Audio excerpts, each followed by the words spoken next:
Hello guys, we are going to work on chapter 14, section 5 and 6, which is about conservative forces, potential energy, and conservation of energy.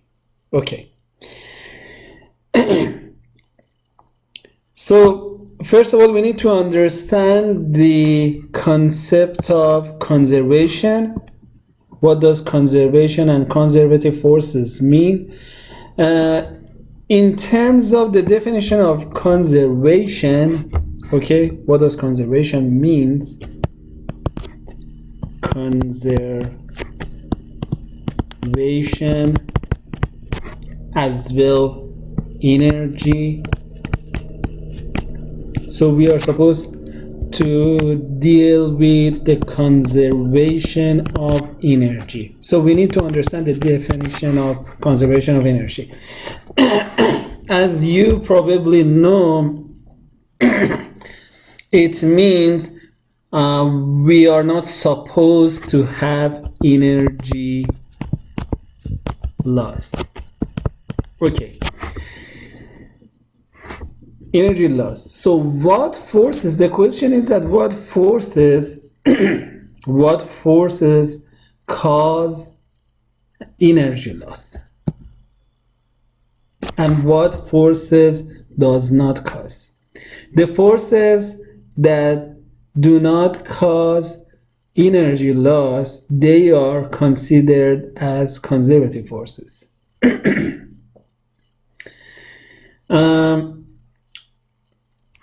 Mostly we are dealing with the problem like gravitational force, normal force. Sometimes we actually have friction force.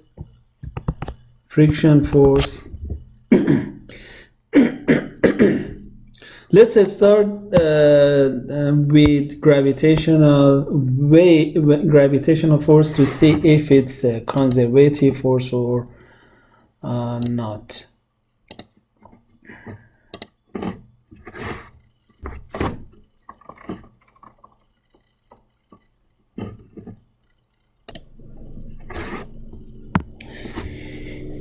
Okay. In this picture, you actually see an airplane which is moving down. So we actually have change in elevation, and that's actually the vector for weight or the gravitational force. So if we establish a reference frame like this, x, y, let's say the initial position of the airplane is 1 and the second position is 2. So it's changing its elevation from 1 to 2 on this path in red. So the equation for changing energy or the work done, if you remember that, the energy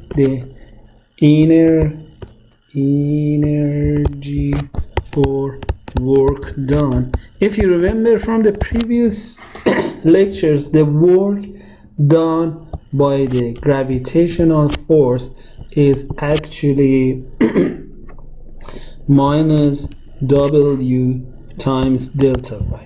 So it's gonna be minus W times y2 minus y1.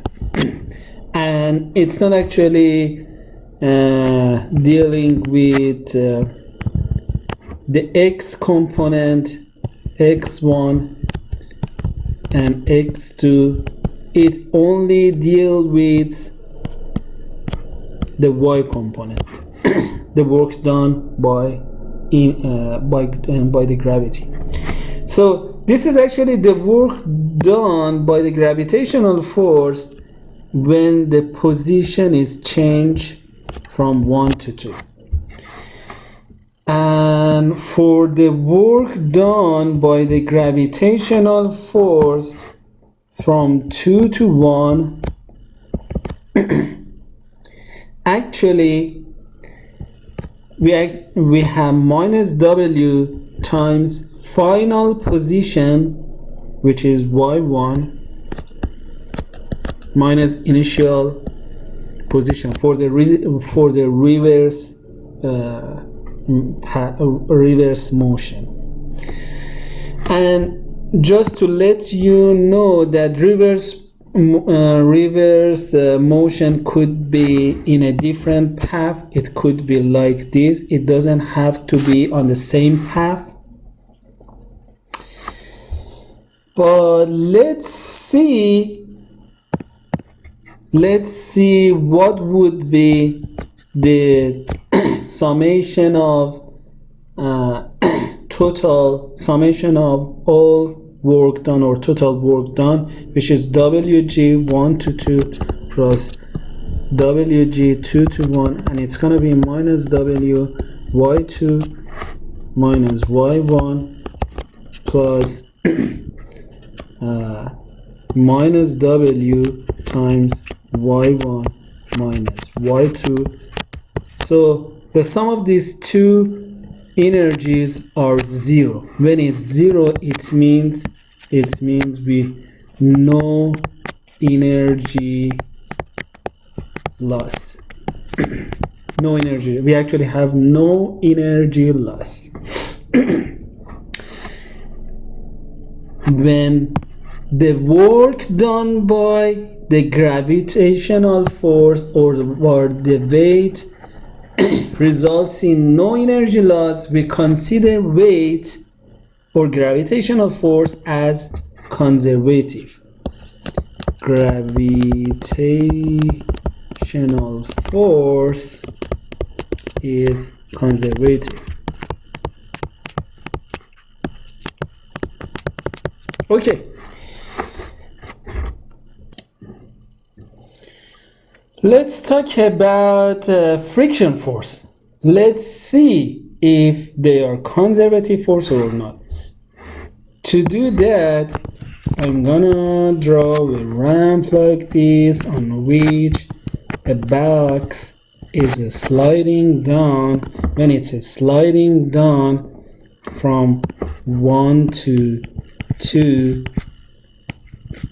so it's actually the initial position, and this is kind of the final position. So it's actually the path direction, and the friction force is in opposite direction like this. Friction force is actually in opposite direction. So for this, the work done or the inner energy done by the friction is E1 to 2.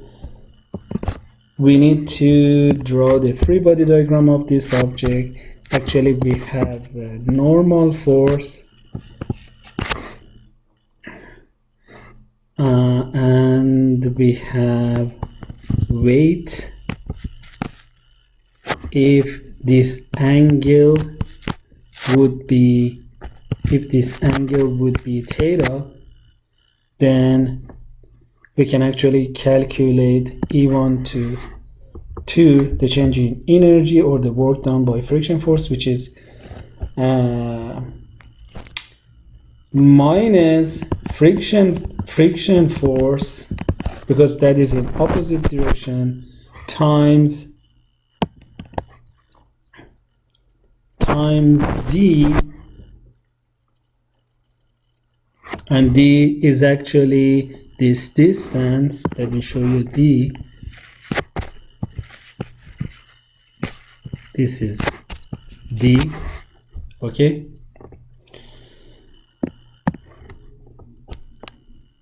Plus the parallel component of weight, which is W sine T, sine theta, times D. The normal force doesn't do anything.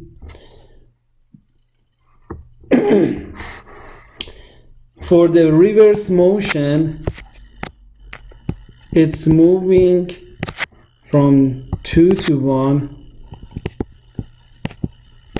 Okay, so for the reverse motion, it's actually changing energy is minus W sine theta times D. As the friction force is always in positive direction.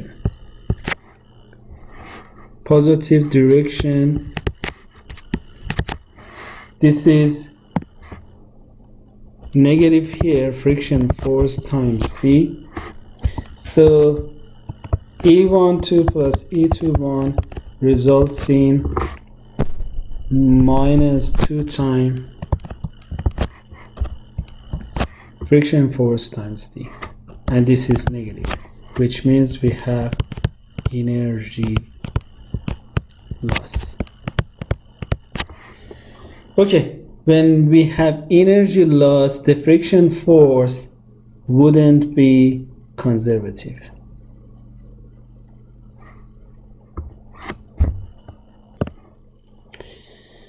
Let's see if the work done by a spring or the spring force is conservative. Okay. This is actually a spring in its natural state. Actually, the reference frame is placed at this point, actually at the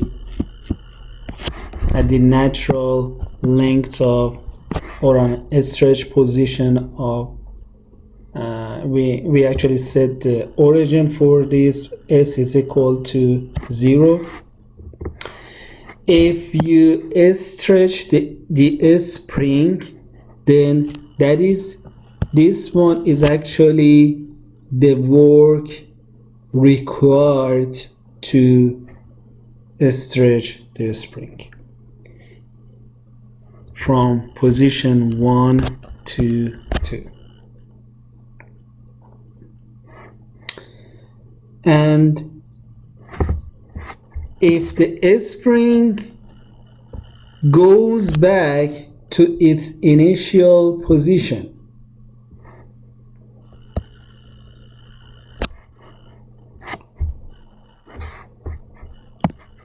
so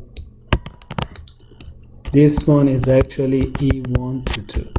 E2 to 1 is positive half ks squared, like E1 to 2, which is positive half ks squared. So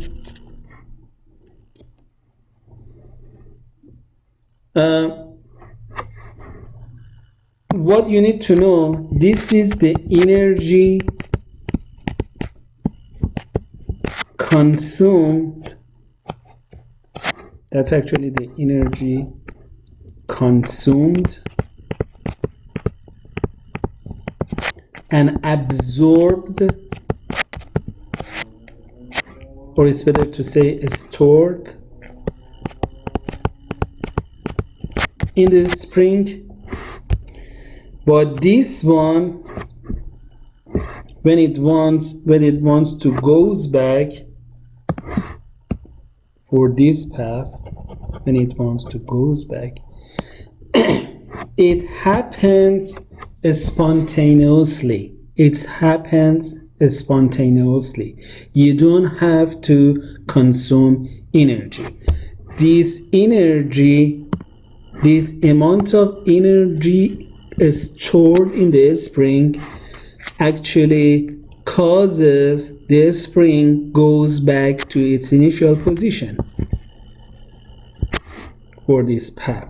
So energy is gonna be conserved. So we can say that spring forces are conservative.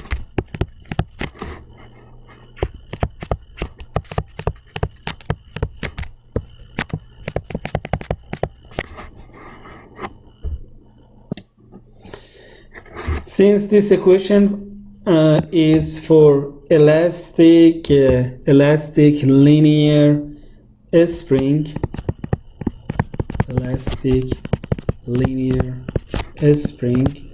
this is going to be considered, this equation is considered at elastic linear potential energy. Okay, now we understand conservative forces. We actually have two conservative forces. One of them is gravity, another one is a spring force. Friction force is not conservative. Now we are gonna talk about conservation of energy. As you probably know, energy is not created nor destroyed. It's converted from one form to another form. The potential energy, the sum of potential energy when actually you have a spring and gravity is calculated by this equation.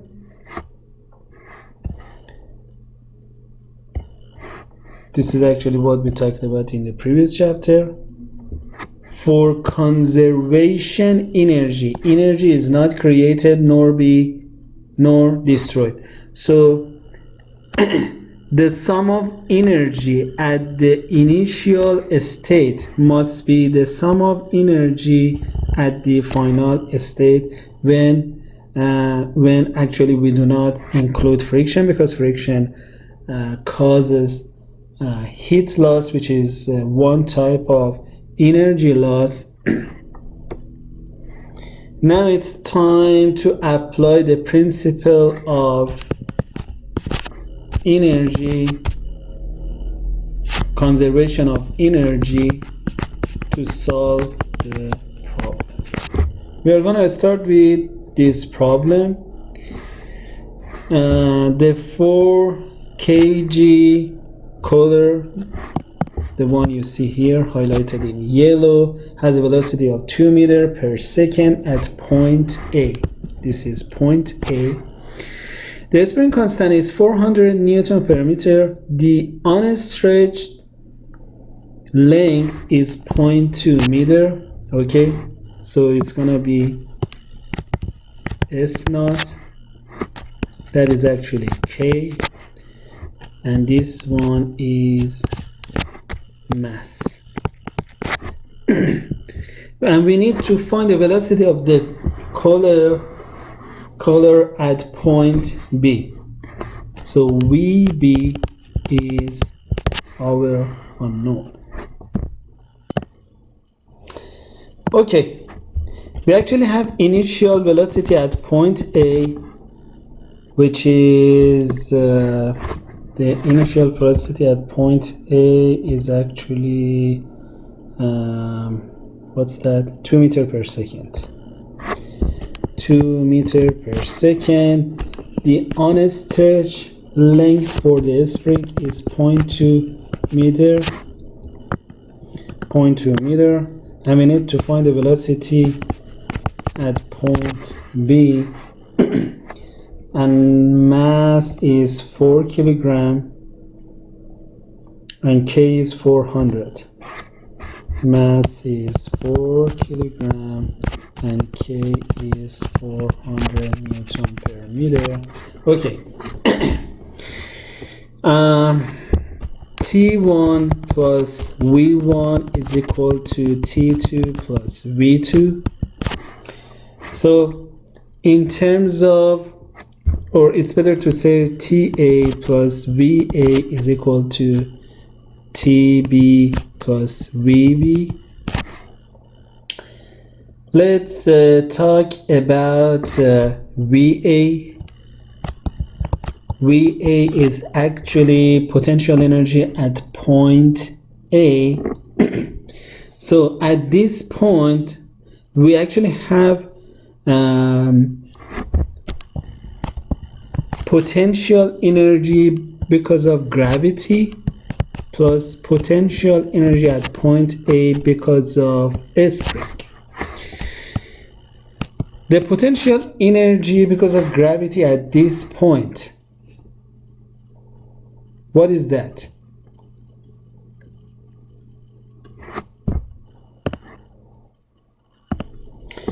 Okay, that's a good question. What is the potential energy at point A? If you need to find the potential energy is calculated with respect to a datum line for energy. For example, if you establish the datum line for energy, for the potential energy here, then the potential energy at point A is supposed to be 0 with respect to this datum line. That's actually 0 because because the change in elevation, the change in height is 0.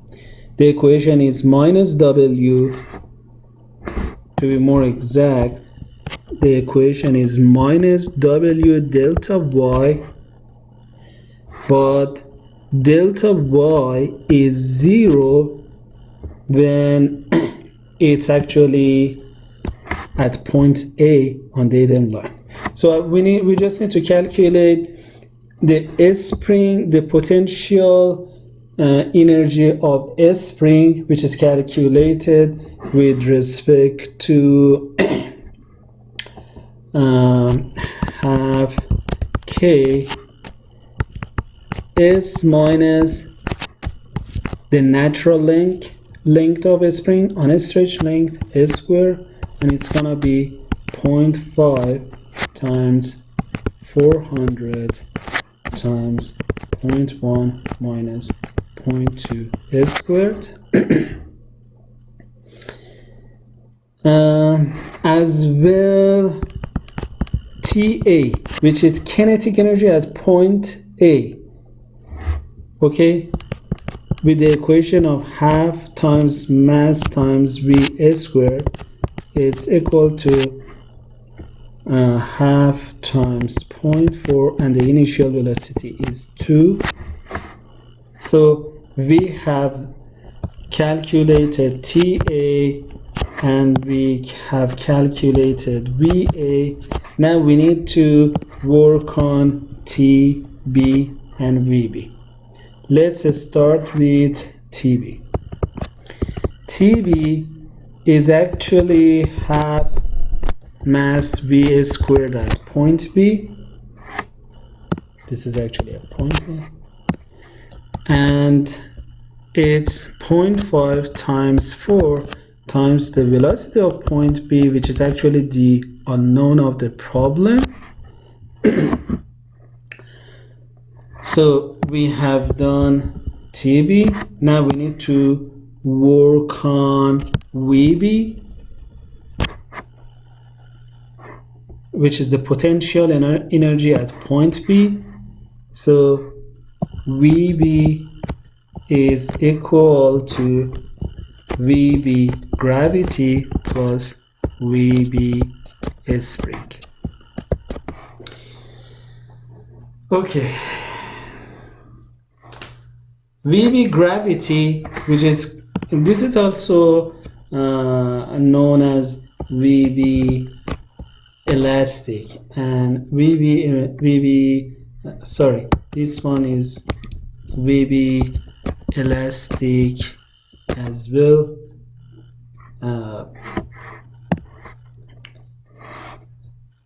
So this term is actually minus W is mg minus mg times delta y, and change delta y from A to B, okay, delta y from A to B, YB minus YA.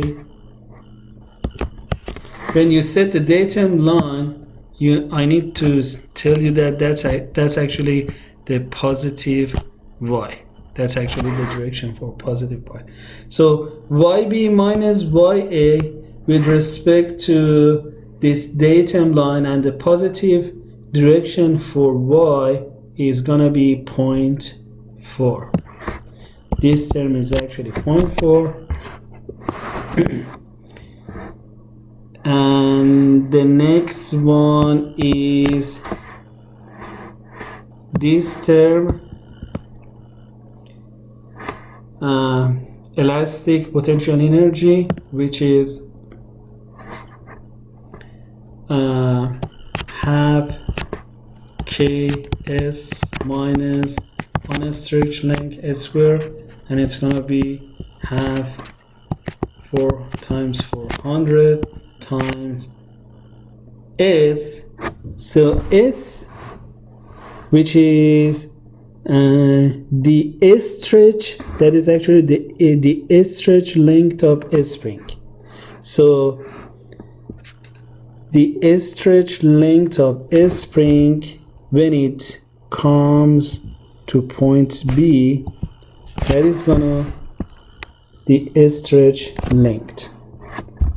Okay, and this one is actually a square root of 0.4 a squared plus 0.3 a squared. 0.4 is this one and 0.3 is actually this one. So this is actually the way you can find s, which is gonna be 0.5. So it's 0.5 minus on a stretch length, which is 0.2 a squared. Now we have VB as well. So we actually plug in VB, TB, TA and VA into this equation, to the equation of conservation of energy, and we only have one unknown, and this unknown is velocity of point B. And if you plug all terms into this equation, the velocity of point B is 1.96 meter per second. Now let's work on this problem.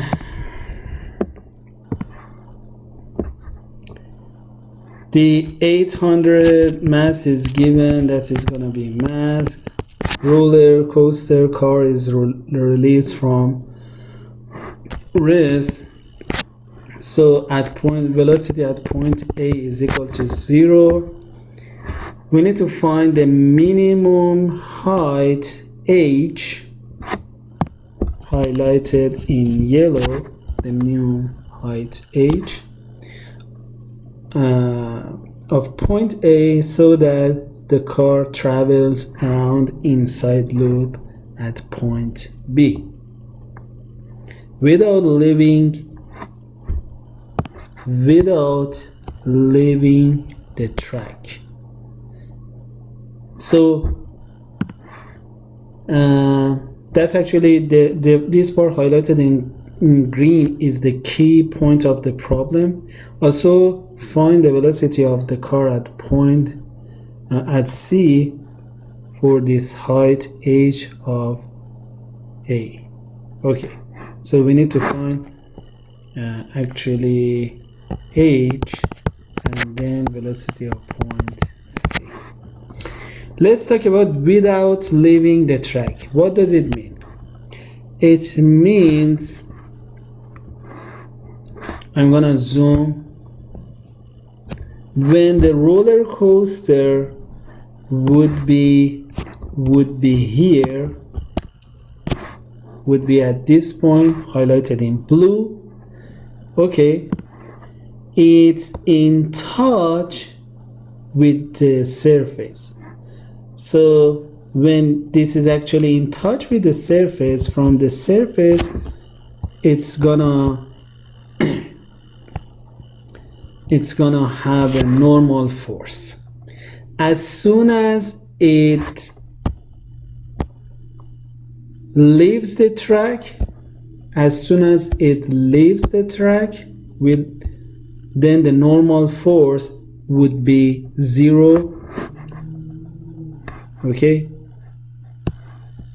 without leaving the track. When it leaves the normal, when it leaves, as there is no surface contact, there is no attachment, then the normal force is 0. So we are gonna solve the problem for normal force of 0. What I'm pointing is that the normal force 0 is the critical point for this problem. That is going to be the critical that results in having the critical height or h for the problem. So we consider the normal force as 0 at point B. That's actually at point B.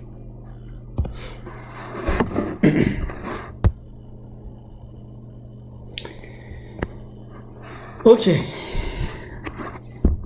so the first step is establishing a datum line. The datum line is optional, but here that is established at point A. Then we are working on the principle of work, actually the conservation of energy.